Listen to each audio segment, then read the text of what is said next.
भगवान के वैकुंठ तो कई हैं, जो नित्य वैकुंठ है उसमें कोई जीव जा नहीं सकता और चला जाए तो फिर आ नहीं सकता। वो नित्य धाम है, मुक्त धाम कहलाता है। रमा वैकुंठ आदि जो भगवत धाम हैं, जहाँ से शाप होता है, जहाँ से अवतार होता है, ये भगवान के दिव्य धाम हैं, पर नित्य नहीं है। प्रलय में ब्रह्मलोक में और ब्रह्मलोक के साथ साथ वैकुंठ में प्रवेश करते हैं।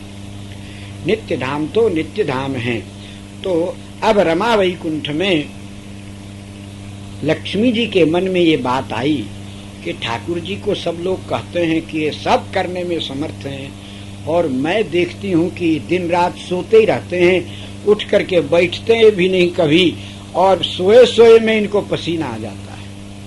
भगवान श्री नारायण संपूर्ण विराट के कारण हैं, इसीलिए इनका नाम नारायण है। न मने नहीं, न इति निषेधे, रि इति क्षये। नाश र का अर्थ होता है, न माने नहीं होता है। नाश जिसका नहीं, ऐसे अविनाशी तत्व जो हैं वो जीवात्मा कहलाते हैं। नार पद से जीव का ज्ञान होता है। नाराणाम समूहानाम अयनम नारायणम। अनंता अनंत नारों के अयन माने घर होने के नाते भगवान का नाम नारायण है, सर्वाधार है। यूं नर से उत्पन्न होने के कारण अब जल को भी नार कहा गया। जल में शयन करने से नारायण नाम भगवान का है। नार माने जल भी होता है, पर खाली जल ही नहीं होता। नहीं तो नारद नाम जल पिलाने वाले नारद जी सबको पानी पिलाते डोलते थोड़ी। नार ज्ञान को भी कहते हैं। ज्ञानस्य एनम, ज्ञान का आधार होने के कारण भगवान का नाम ज्ञान घन नारायण है। इसलिए भगवान वैकुंठ में और सोते रहते हैं। श्री जी जब पांव थोड़ा दबाती हैं, श्री जी का मन नहीं लगता एकांत शांत देख करके। जीवों की दशा देखकर करुणा आती है अम्मा जी को, तो ठाकुर जी के चरणों पर थोड़ा संकेत करती हैं। ठाकुर जी आंख खोलते हैं, श्री जी अपनी पलकें उठाकर देखती हैं, और भगवान इनके मन की बात जानकर जीवों को कर्ण कलेवर देने के लिए संकल्प करते हैं, तो सृष्टि बन जाती है। भगवान के नेत्र खोलते ही अनंत अनंत ब्रह्मांड बन जाते संकल्प मात्र से। और तब भगवान मुस्कुराते हैं। मुस्कुराते ही सारे ब्रह्मांडों में हम अनंत अनंत प्राणियों की स्वर्ग नरक की लीलाएं शुरू हो जाती हैं। मुस्कुराए, आंख खोले और मुस्कुराए, और इतने में थक गए तो आंख बंद कर दिया। आंख बंद करते सारे विराट का प्रलय हो जाता है। बस लाला इतना सुकुमार है। आंख खोलना, मुस्कुराना और थक जाना, नेत्र बंद कर लेना, इतने में विराट की उत्पत्ति पालन संहार होता है। ये इतने सुकुमार हैं, ये समर्थ कैसे हो सकते हैं? इनको हम कमजोर भले कहें, सुकुमार भले कहें, ये बलवान कैसे हो सकते हैं? श्री जी के मन की बात जानकर ठाकुर जी ने पुकारा, कोई है? द्वारपाल से जय विजय है। आज्ञा भगवान, आज्ञा पालन करोगे कि खाली आज्ञा ही बोलते हो? बोले महाराज आज्ञा का पालन सदा करते आए हैं, आप आज्ञा देकर देखो। बोले आज्ञा पालन उसे कहते हैं कि अपनी बुद्धि न लगावे, जो कहा जाए सो करे। आज्ञा गुरु नाम अविचारणीय। हम महाराज हमें विचारने की क्या जरूरत, आप तो आज्ञा करो। बोले अपनी अपनी गदा उठाओ और हमरे पीठ पर हम करवट बदलते हैं, 150 मुगदर लगाओ, थोड़ा आराम मिले। बेचारे डर गए, ये क्या हो गया? गदा बेत्र फेंक दिए, साष्टांग दंडोत किए, महाराज कोई अपराध बन गया, ऐसी आज्ञा काहे को देते हैं? बोले तो नहीं पालन करोगे? बोले ऐसी आज्ञा हमसे नहीं पालन हो। बोले जाओ अपना काम करो। चले गए। तुमको तो आज्ञा पालन नहीं करना है, पर हमारी आज्ञा का उल्लंघन हो जावे तो सर्वेश्वर कैसा? तुम सीधी तरह से पालन नहीं करोगे तो टेढ़ी तरह से करा लेंगे। ठाकुर जी को सब उपाय आता है। योग माया का स्मरण किया, योग माया प्रकट भई। आज्ञा भगवान। बोले ब्रह्मलोक जाओ, सनकादि कुमार भजन कर रहे हैं, उनकी परिक्रमा करके चली आओ। योग माया गई और परिक्रमा करके आई। भगवान के पास से चली तो भगवान के श्रीअंग की सुगंध उसके साथ में चली, और योग सनकादिकों की परिक्रमा करके गई। सनकादिकों के नासिका में वो योग माया तो दिखी नहीं, ब्रह्मगंध आई। नील कमल की पराग और तुलसी की किंजल का मिश्र, तुलसी मकरंद वायु संक्षोभम अक्षर जुषाम अपिचित्त तन्नो। अक्षर ब्रह्म की आराधना करने वाले, आत्मज्ञान में स्थित आदि मुनि सनकादिकों को ब्रह्मगंध जब लगी है तो भंवरे के समान वो गंध के पीछे पीछे वैकुंठ पहुंच गए। द्वारपालों ने रोक दिया, है किधर जाते हो बाबा। सनकादिकों ने देखा है जय विजय को, थोड़ी देर खड़े रहे, फिर चले, फिर रोका। सनकादिकों ने देखा समझ जाए तो ठीक है, फिर चले तो फिर रोका। तब सनकादिकों को क्रोध आया है। बोले अज्ञ प्राणियों, भगवान के द्वारपाल बनने योग्य नहीं। हमने न तुम्हें प्रार्थना की, न तुमसे फाटक खोलने के लिए कहा। भगवत भक्ति के प्रभाव से हमारी गति अव्याहत है। तुम अपनी जगह खड़े रहो, ताला बंद किए रहो और हम जा रहे हैं। वायु को और संत को रोकोगे तो दम घुटेगा, तुम्हारा ही विनाश हो जाएगा। तुम जाओ, 3 जन्म राक्षस बनो, संसार का दुख देखो। साधु को, ब्राह्मण को ब्रह्म का दर्शन करने में रोकोगे। सनकादिक डर गए, साष्टांग वंदन किया। इतने में फाटक खुला, भगवान दौड़े हुए आ रहे थे। भगवान को देखकर साष्टांग किया सनकादिकों ने। भगवान ने साष्टांग वंदन किया, उठाकर हृदय से लगाया और तब चरणों में बैठ गए। भगवान आपका स्वागत है। सनकादिकों ने कहा, श्याम सुंदर ये क्या है? कोई दोष न सतावे इसलिए हम लोग अपनी आयु को 5 वर्ष से ऊपर बढ़ने नहीं देते। तो काम नहीं सताया तो काम का भाई सताया, और वो भी आपके दरवाजे पर आने पर।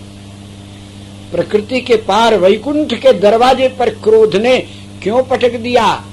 बोले सीमा के ऊपर कड़ा पहरा होता है, अन्य जगह धोखे से निकल जाओ, पर सीमा पर बड़ा पहरा। और जगह तो आप निकल गए काम क्रोध आदि से, पर यहाँ आते आते घबरा गए। महाराज ये प्रकृति आपके दरवाजे पर इतनी प्रबल है? बोले हो महाराज, हमसे गलती भई, आपके पार्षदों को हमने शाप दिया। बोले देवता से गलती नहीं होती, भगवान से गलती नहीं होती है, गलती तो जीवों से होती है। गलती जय विजय से भई है। आप तो मेरे देवता हैं, ब्राह्मण हैं, आपने तो उचित श्राप दिया। बोले उचित कैसे महाराज? द्वारपाल का तो काम ही है रोकना। बोले मालिक का बाप आवे तो द्वारपाल का काम रोकना है? उनका भाई आवे, उनके स्त्री आवे, कुटुंबी आवे, द्वारपाल रोकेगा? चपरा इसलिए से लिए होता चपरासी कि हमारे परिवार वालों को रोके। हमारे देवता आप लोग आए और ये आपको रोके, ठीक दंड मिला। अरे महाराज बेचारे अपना काम, आपको दया लगती है तो उद्धार कर देना, एक जन्म में आप उद्धार करो। और लक्ष्मी जी हमारी वीरता देखना चाहती थी, इसलिए हमारे संकल्प से ये काम भया है। इनको कहा था मैंने, मेरी पीठ में मुकदर लगाओ, 10-20 तो नहीं लगाया। तो आज्ञा का पालन तो कराना ही था, सीधे तो इन्होंने किया नहीं। अब राक्षस बनेंगे तो फिर देखो पटकम पटकी होगी। जय विजय बोले तो ये आपकी बदमाशी है, इसीलिए सब कराया है। बोले कि हाँ। बोले ठीक है, आपका यही मन है तो अब राक्षस बनते हैं और बिना किसी संकोच के घमासान इतना मचाएंगे, ताते रीति हद गाई, हद कर देंगे, लोग देखते रह जाएंगे। ठीक बात। तो लक्ष्मी जी के कारण भया है, तो एक जन्म में आप उद्धार में निमित्त बनो, एक जन्म में लक्ष्मी जी, और तीसरी बार हम स्वयं आवेंगे और इनका उद्धार करेंगे। जय विजय से कहा घबराओ मत, तुम सब मेरे हो, तुम्हारा 3 जन्म होगा तो मैं 4 जन्म ग्रहण करूंगा, पर तुम लोगों को छोड़ूंगा नहीं, अपने धाम में फिर ले आऊंगा। इस प्रकार जय विजय भगवान के शाप से दिति देवी के गर्भ में आए। महर्षि कश्यप की पत्नी दिति, सायंकाल को उन्होंने पुत्र की कामना की। महर्षि ने कहा सायंकाल भगवान रुद्र का काल है, घोर है, प्रदोष है, इस समय संतान जो आवेगी उदर में वो भयंकर घोर सृष्टि का विनाश करने वाली अद्वितीय संतान होगी। बोले ऐसी ही चाहिए महाराज। ये छुई मुई जैसे एक कटोरी गिलास दे बोले तो पसीना आवे, पड़े पड़े कहें कि है फलाने तुम गिलास दे दो, ऐसे कोड़ियों के लिए थोड़ी सृष्टि है। वीर भोग्या वसुंधरा, मेरी संतान प्रबल होवे। भगवान की इच्छा जानकर वैसे ही भया। अब दिति देवी का तेज इतना बढ़ा कि देवताओं का तेज फीका पड़ने लग गया, तो देवता घबराए। तो देव माता आदित्य अपने पुत्रों के कल्याण के लिए तप कर। इधर ये 2 प्रकट भय दिति देवी के गर्भ से। 12 वर्ष गर्भ में रहने के बाद पट्टे प्रकट भय। एक का नाम हिरण्याक्ष, और एक का नाम हिरण्यकश्यपु। छोटे का नाम पहले लेने की भारत में प्रणाली है। कृष्ण बलराम लव कुश, राम जी के बाद भरत जी का लेना चाहिए, लेकिन नहीं, राम लक्ष्मण तब भरत, लक्ष्मण जी को आगे कर देते। बच्चों को गोद में बैठाया जाता आगे करके अपने पीछे। तो हिरण्याक्ष ये छोटा भाई है, हिरण्यकश्यपु ये बड़ा भाई है। हिरण्यकश्यप ने कहा संपूर्ण पृथ्वी के अंदर हे असुरों जाओ, पूजा पाठ धर्म कर्म सब बंद करा दो, हमारा पूजन। हिरण्यकश्यप ने कहा भैया ऐसा करोगे ना तो लोग छिपकर भजन करेंगे, तुम्हें पता ही नहीं चलेगा। मनुष्य बहुत बुद्धिमान है, और छिप के भजन करेंगे तो देवता सब तुम्हारे प्रबल हो जाएंगे। तो क्या करूं? बोले मुझे आज्ञा दो, मैं सारी पृथ्वी को ऐसे गेंद के नहीं पकड़ के पाताल में ले जाऊंगा, सब डूब डाब के मर जाएंगे, एक को नहीं बचेगा। कहीं भी छिपे होंगे तो मर ही जाएंगे। हाँ तू बहुत बुद्धिमान है, ले जा ले जा। वो आकाश मार्ग से लहराता हुआ गगन में तैरती पृथ्वी को पकड़ लिया और रसातल में चला तो लोगों का दम घुटने लग गया। दम घुटने लग गया तो रोमन तरस्ता मुनिस्तुवंती, ऋषि मुनियों ने भगवान का स्मरण किया। अंतर्यामी भगवान ब्रह्मा जी के नासारंध्र से प्रकट भये और देखते देखते महावराह रूप धारण किया। 50 करोड़ योजन लंबा चौड़ा तो भगवान का मुकुट है, उसी के अनुपात में श्वेत वराह का मुख है। शेष शरीर भगवान का अपना है, शंख चक्र गदा पद्म पीताम्बर वनमाला आदि से विभूषित है, मुख केवल वराह का है। ऐसे ही भगवान वराह प्रकट हुए हैं, मुकुट चमक रहा है, कान ऊपर उठे हुए हैं, बड़े बड़े दांत हैं, वो गुर्रा रहे हैं, सारा ब्रह्मांड डोल रहा है। गगन में देवता देख रहे हैं, कूदे रसातल में और पृथ्वी की तरफ बढ़े हैं। और तब पृथ्वी देवी ने स्तुति की। भगवान ने मुख को नीचे करके पृथ्वी को दांतों पर उठा लिया। हाथ से क्यों नहीं उठाया? बोले हिरण्याक्ष पीछे आ रहा छीनने के लिए, तो उससे लड़ने के लिए चारों हाथ खाली रहना चाहिए। तो दांतों पर पृथ्वी को उठाया। 2 दांत और ललाट और थूथन, ये चारों के ऊपर बीच में पृथ्वी फंसी है कि युद्ध में भी झटके से भी बाहर नहीं गिर पाए। और तब भगवान पलटे, क्योंकि हिरण्याक्ष आता हुआ करा था, अरे ओ जंगली सुअर, हमारी पृथ्वी को लिए कहां जा रहा है? भगवान का अरे ओ ग्रामीण सुअर, दूसरों का जूठा खाने वाले, गंदगी खाने वाले ग्रामीण सुअर, हम वन के सुअर तुम्हारे से श्रेष्ठ हैं। पृथ्वी तेरे बाप की नहीं है, ये हमारी है, इसको जो मेरी कहेगा वही मरेगा, ये नियम है। वसुधा काहू की न भई, ये मेरी जमीन करने वाले सब मर जाते हैं, जमीनवा तो वहीं रहती है। उसके बाद उसके बेटा नाती पोते या खरीदने वाला मेरी मेरी करता है, और ये किसी की होती नहीं है। ये तो भगवान की है, जो मेरी कहेगा सो मरेगा। ये तो विष्णु प्रिया है, विष्णु वल्लभा है, दूसरा कोई इसको कैसे अपना सकता है? माँ है, गोद में रहो, दुलार करो, खेलो खाओ पियो, ये तो आनंद की बात है। पर मेरी कह करके कहो कि माँ को हम दुल्हन बनावे, मैं पृथ्वी का पति हूँ, तो थप्पड़ खा जाओगे, गिर पड़ोगे। मनुष्य जो पृथ्वी का मालिक होता है वो भूपाल होता है, पृथ्वी का पालन करे। और बेटी का पालन करके भगवान को सौंप दिया महाराज पृथु ने। प्रथम भूपाल हैं, पृथ्वी का पालन किया। पृथ्वी ने पृथु को अपना पुत्र माना, इसीलिए वसुंधरा का नाम पृथ्वी हुआ। और राजा प्रजा का पालन, पृथ्वी का पालन करे और खूब श्रृंगार करे खेती बाड़ी इत्यादि से, और तब जनता रूपे जनार्दन को सौंपे, अपनी न मान लेवे, नहीं तो राजा का भी विनाश हो जाता है। तो कन्या दान करने की चीज है। ऐसे पृथ्वी में जो आपके पास है, माँ है, माँ के द्वारा जो दूध प्रकट हो रहा है, अन्न आदि प्रकट हो रहा है, आप खाओ, ज्यादा आवे तो बांटो लोगों को। तो ये नियम। तो अब भगवान से हिरण्याक्ष से सहस्त्र वर्ष पर्यंत भयंकर युद्ध भया। युद्ध में कई बार ऊपर नीचे हुए हैं। भगवान के उसके फेंके हुए बड़े बड़े अस्त्र भगवान के शरीर से टकराते हैं और टूटकर नीचे गिर पड़ते हैं। सारे अस्त्र शस्त्र समाप्त हो गए। लक्ष्मी जी देखती है, बाप रे, इनको मैं कितना सुकुमार समझती थी। देखो बड़े बड़े असुर लोगों को कि अस्त्र शस्त्र इनको छूते ही नहीं।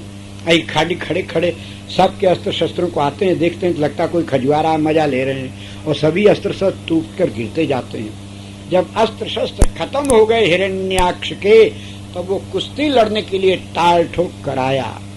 अब लक्ष्मी जी घबरा गईं, इनके हाथ में कोई अस्त्र शस्त्र नहीं है, ये भयंकर राक्षस है, क्या करेंगे। हिरण्याक्ष स्वामी पाया तो श्री वराह ने बाएं हाथ का ऐसा झापड़ दिया, उसकी गर्दन कट के उधर चली गई। वो कराठा पराठा ऐसा लगाया कि चला गया उधर। ये ठाकुर जी का बनाया हुआ है। आजकल जो सीखता है लोग, क्या बोलता है, पराठा बोलता है कि कराठा बोलता है कि चराठा बोलता है, कुछ बोलता है। तो सबसे पहले भगवान वराह ने ऐसा पराठा लगाया कि वो बिछ गया, गर्मा गर्म, उसका धड़ थड़पड़ करने लग गया। और तब पृथ्वी को लेकर भगवान धीरे धीरे ऊपर उठे। गगन में देवता देख रहे हैं। महाकारण समुद्र में से पहले भगवान का मुकुट प्रकट भया, फिर पृथ्वी दिखने लगी, फिर दांत दिखने लगे, फिर भगवान का मुख दिखने लगा, फिर पूरे भगवान ऊपर आए। देवता लोग देख रहे हैं। उत्तिष्ठतस्तस्य जलार्द्र कुक्षे महावराहस्य महिम विगृह्य विधुन्वतो वेदमयम् शरीरम रोमांतरस्थाः मुनयः स्तुवन्ति। सब देवताओं ने जय जयकार की है। बोलो भूमि वराह भगवान की जय। भगवान भूमि के स्वामी हैं। आज भी ये जो वराह है ना, पृथ्वी को बहुत प्यार करते हैं, क्योंकि पृथ्वी इनकी अपनी है। जो अपना होता है उसको साजना संवारना। आज भी ये वराह शुकर जो देखे जाते हैं, ये पृथ्वी की गंदगी को सफाई करने में लगे रहते हैं। मेरी पृथ्वी शुद्ध स्वभाव है। भगवान तो अत्यंत दिव्य हैं। वराह भगवान अंतर्हित भय हैं। दक्षिण भारत के अंदर स्वामी पुष्करणी के पास में भूदेवी को गोद में लेकर भगवान विराजे। सबसे पहला भूमि वराह स्वामी का मंदिर तिरुपति में है। भूमि वराह स्वामी का दर्शन करने के बाद तब वेंकटेश भगवान का दर्शन करना होता है, क्योंकि वेंकटेश भगवान ने वहाँ पर वास किया है। वराह स्वामी से आज्ञा मांगकर, आप आज्ञा दो तो मैं लक्ष्मी के साथ यहाँ रहूं। बोले आओ। तो वेंकटेश भगवान लक्ष्मी जी के साथ में, भूमि वराह स्वामी पहले हैं, वेंकटेश भगवान लक्ष्मी जी के साथ में हैं। इसलिए वैभव बालाजी का ज्यादा है। तिरुपति बालाजी, वेंकटेश भगवान, श्रीनिवास भगवान, ऐसे नामों से। ऐसा देवता, जैसे हमारे गिरिराज के बराबर लंबा चौड़ा देवता कोई नहीं, वैसे वेंकटेश भगवान के समान कमाने वाला देवता दुनिया में कोई नहीं। सवेरे से शाम तक 16-17 लाख रुपया रोज चढ़ता है। 16 लाख से कम चढ़े तो ठाकुर जी की शयन आरती नहीं होती। इतना वैभव वहां है और रोजे चढ़ता रहता है, दुनिया भर का वैभव। और जगह तो लोग कहते हैं पुजारी लोग, आओ आओ आओ, कुछ प्रसाद लो, कुछ चढ़ाओ करो। वहां कुछ नहीं है। आपको गरज हो तो जाओ। क्या लाए हो? सोने का हार है। कितने का है? 10,000 का है। रसीद दिखाओ। रसीद दिखाया। 10,000 रुपया टैक्स जमा करो तो हार पहनावे, नहीं तो अपना हार ले चलो, जाओ, दया करो, दूसरे आ रहे हैं, आओ महाराज। ऐसा बोलते। जितने का सामान 10 रुपया का पेड़ा भोग लगाओ तो 10 रुपया टैक्स दो। वो टैक्स क्या करते हैं? बोले गवर्नमेंट को देते हैं। वहां सब सिपाही लोग पहुंचे रहे, युद्ध हो रहा है, क्या नाम, सेना के सहयोग में चंदा सब मांगते रहे ना। तो बालाजी के पास गए तो भगवान ने कहा, बालाजी के ट्रस्ट वालों ने कहा, सेना तो सब श्री वेंकटेश की है, सारा भारत क्या सारा विश्व इनका है, जितना खर्चा चाहिए तिरुपति से लो। तो जितना वैभव वहां होता है उतना ही टैक्स चढ़ता है। 1 लाख का मुकुट तो 1 लाख टैक्स, वो सब गवर्नमेंट को दिया जाता है। काला धंधा नहीं होता, एकदम साफ पैसा है और पूरा प्रबंध होता है। सोने का गोपुर, सोने के हाथी, सोने के घोड़े अपने वृंदावन में भी हैं, पर यहाँ छोटे छोटे हैं। वहां के हाथी घोड़े जितने बड़े, हाथी घोड़े उतने ही बड़े। भगवान का दिव्य वैभव है, अपार है। जब गोलक खोलते हैं लोग रुपया, तो बड़ी बड़ी चलनियों में डाल के यूं छालते हैं। पुराने नोट उधर, नए नोट उधर, सिक्का में अठन्नी इधर, चवन्नी उधर, ऐसे सब गिरते हैं। सबको गिरने वाले पिंजड़ों में बंद बैठे हजारों आदमी गिन रहे हैं फटाफट। पुलिस सिपाही पहरे पर खड़े हैं, बड़ा आनंद आता है। दिन रात भगवान का वैभव बढ़ता है, उत्सव होता है। और सिनेमा हॉल के समान 25-30 बने हुए हैं, बड़े बड़े। दर्शन करने वालों की लाइन लगाओ, एक हाल भर जाए ताला बंद कर देगा, उसी में बंद रहो। फिर दूसरा हाल भरा, उसमें ताला बंद। ऐसे जब सब हाल भर जाते हैं तब दर्शन खुलता है इधर ठाकुर जी का। तो पहला पिंजड़ा खुला, सब दर्शन के लिए भगे और फिर उधर लाइन लगा। तब वो उधर वाले इस पिंजड़े में आ जाएं, उधर वाले उसमें, ऐसे सब खुलते हैं। ऐसे करते करते 7-8 घंटा में दर्शन होते हैं। बीच में ताले में बंद आप लोग हो, बाहर नहीं जा सकते, दर्शन की लाइन में हो। जरूरत पड़े तो पीछे लैट्रिन बने हुए हैं, भूख लगे तो वहीं खाने की दुकानें, भगवान का प्रसाद बिकता है, ले लो। और बैठे बैठे क्या करें, बोले टीवी के सेट लगे वहां मंदिर में जो पूजा हो रही है, सामने बैठे देखते रहो, अगला पिंजरा खाली हो जाए तो उसमें चले जाओ। ऐसे करते करते भगवान के पास पहुंचो। बड़ी भीड़ होती है तिरुपति बालाजी में। श्रीनिवास भगवान वैभव में है, तपस्या में श्री बद्री नारायण भगवान हैं, भात खाने में हमारे जगदीश के बराबर कोई नहीं। इतना भात भोग लगता है, 360 चूल्हे हैं और एक एक चूल्हे पर 7-7 अटके चढ़ते हैं। ये तो नियम का भोग लगता है, और हजारों भगत लोग आकर भोग लगवाते हैं, वो अलग है। ऐसा भोग लगाने वाले। और मालताल खाने में हमारे श्रीनाथ जी जैसा कोई नहीं है। 7 कुआं गाय का घी खर्च होता है रोज रसोई में। और मेवा मिठाई में मिलाने के लिए इलायची, केसर पीसने के लिए 10 मन की सोने की चक्की है, जिसमें इलायची केसर पीसी जाती है और मिठाइयों में मिलाई जाती है। ऐसे भारत में अलग अलग भगवान हैं, और सबको सुलभ होने में हमारे गिरिराज जैसा कोई देवता नहीं है, सबको सुलभ है। गिरिराज महाराज की जय। इस प्रकार भगवान का ये वैभव है। भगवान वराह प्रकट हुए हैं, और वराह की लीला सुनाकर श्री सुखदेव जी कहते हैं, राजन, भगवान भूमि वराह की जो कथा सुनता है, उसके वंश में भूमि स्थिर रहती है और भगवान की कृपा के पात्र होते हैं। अब ब्रह्मा जी से ये वराह अवतार की यहाँ तक की कथा भई। अब सुखदेव जी कहते हैं, राजन, अब स्वयंभू मनु जो भय, अब उनकी मुंह तो एक है ना, एक के बाद एक कथा वर्णन करेंगे। बेटों का वंश तो बेटियों का वंश, तो फिर उनका ऐसे पारी पारी से, तो ध्यान से सुनो। महाराज मनु के पुत्र हुए हैं, मनु के पुत्र हुए उत्तानपाद। उत्तानपाद महाराज की 2 रानियां, उत्तानपाद और प्रियव्रत, ये 2 पुत्र हुए, और 3 कन्याएं भई, आकुति, प्रसूति, देवहूति नाम। उत्तानपाद के छोटे पुत्र प्रियव्रत की कथा पहले सुनो। प्रियव्रत महाराज ने वेद मंत्रों में पढ़ा कि असतो मा सद्गमय, तमसो मा ज्योतिर्गमय। अरे मानव, अंधकार में मत चल, प्रकाश में चल। प्रकाश भारत में होता है, ज्ञान का प्रकाश, इसलिए इसका नाम भारत है। भा दीप्तौ, भा माने प्रकाश को करे, उसका नाम भास्कर, भगवान सूर्य। जहाँ के लोग ज्ञान के प्रकाश में सदा रत रहते हैं, उसका नाम भारत है। आज का मानव पश्चिम से ज्ञान चाहता है, अंग्रेजी पढ़ता है, उधर से ज्ञान है। अरे पश्चिम में तो प्रकाश पुंज सूर्य जाता है तो अंधकार में डूब जाता है, पश्चिम से तुम्हें क्या प्रकाश मिलेगा।